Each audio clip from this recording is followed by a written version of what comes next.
Simply Fashion TV. Today I'm kind of doing a show and tell video for the winter outerwear pieces that I recently purchased. Since this is my first winter in Canada, I thought I'd kind of go through my buying process with you and let you know a little bit what I picked up. Since I'm in Southern Ontario, I decided to go shopping at Winners, which is kind of a discount off-rack store. I really like Winners. It's very similar to Ross or Marshall's from where I am from in the States.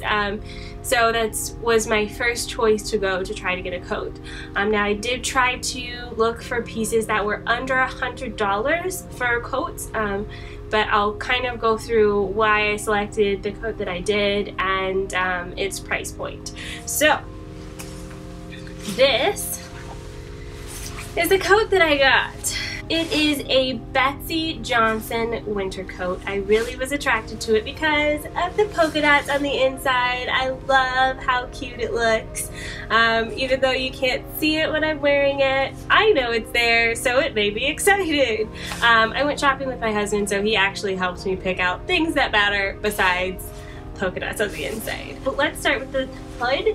I loved the fur around the hood, which seems like a go-to choice if you're going to select a parka for the winter. This hood is actually detachable with a zipper. Now I do have a lighter jacket that is detachable by buttons, and it's super frustrating because the hood comes off at the most inconvenient time. It just kind of pops off.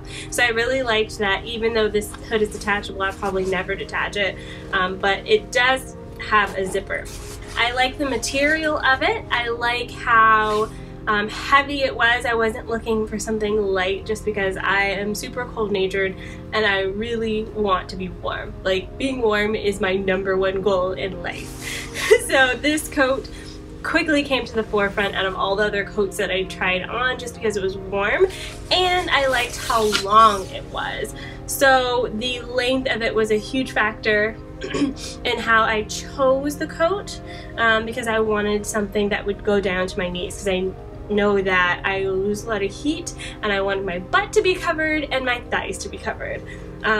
Another reason why I chose this coat is because of the elastic parts of it. So around the wrist there's kind of a bit of elastic here. This will keep the coat close to your hands without having that weird 80s windbreaker jacket look, if you know what I mean.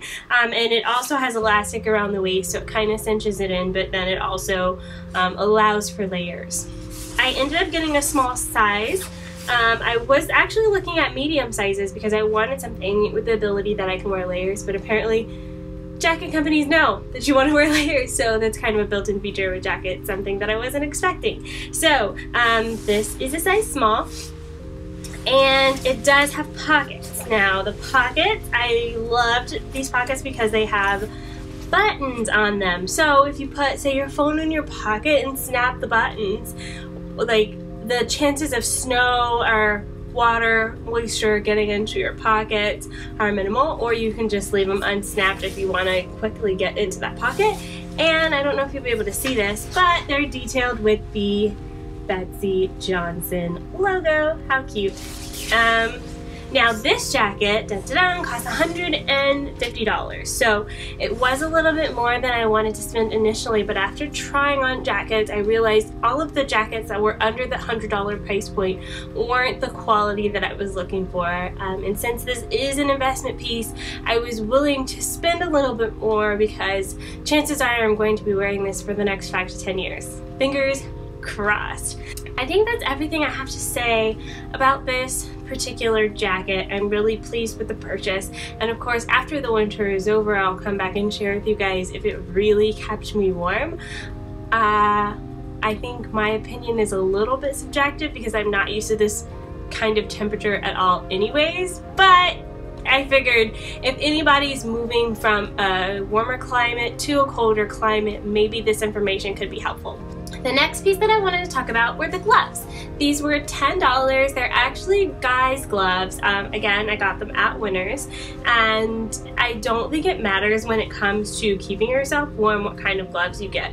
Now the girls' gloves just didn't seem, they seemed too pretty, and I wanted gloves that were pretty, but none of them seemed warm enough for actual winter wear. Like, I wouldn't shovel the snow in them, I think.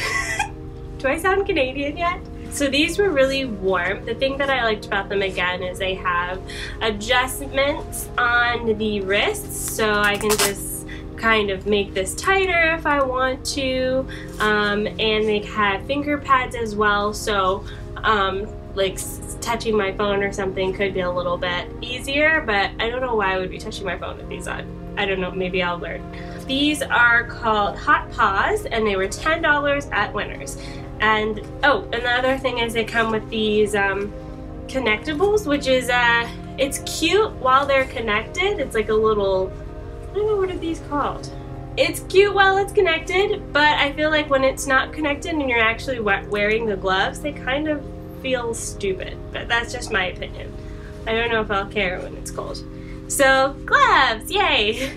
The last thing that I got was a nice snow boot. Now, this is not exactly the cutest thing in the world, but I wanted something that would be warm and protect me from the snow.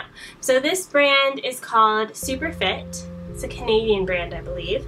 And the bottom is super hard rubber. So these are weatherproof boots, said so on the box. So hopefully, you know, moisture, snow, anything will get inside of the boots. I really like the fur at the top, and it actually goes all the way into the shoe to keep your feet nice and toasty. And I liked the drawstring at the front. I don't know if you can see this. This drawstring pulls tight so that the shoe will stay attached to your leg and also prevent moisture from coming in the top as well. I also like that because the chances of becoming untied are decreased by this adjustable drawstring here. So I've already worn these twice outside in the snow, and I freaking love them. This is going to be another one of those investment pieces.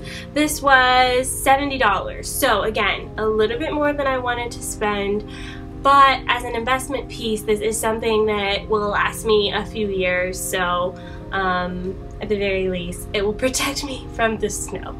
So a few closing notes about buying your first winter pieces. I know if you've lived in colder weather your whole life, you're kind of cycling through pieces all the time. But if you're someone like me who moved from a warmer climate to a colder climate, remember that these are investment pieces. In a colder climate, the cold lasts a lot longer. So for example, it's the end of November, the cold and snow will probably last through March. That's a big chunk of the year. So you just have to imagine how much time you're going to be spending wearing these items that you put money on. So even spending more money than I did, I think would be justifiable in this case. Another thing to remember is that you don't have to get all of your pieces all at once. Winter wardrobes are buildable, so any pieces that you're looking for, like I really wanted a wool peacoat, is something that I can get in future seasons, or even at the end of this season when it's on discount or there's a surplus of them at the thrift store.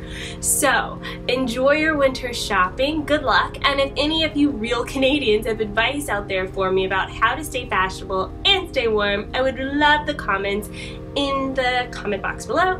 Make sure you guys are checking out all of my past vlogs. I did a really awesome post about Spark Sessions this past weekend, which is Canada's first fashion and beauty blogger conference. I also did a few posts about my wish lists and a Zoe Saldana street look book that you should probably check out as well. I'll link to them all below, and I'll see you guys in the next video. Hugs and kisses! Mwah!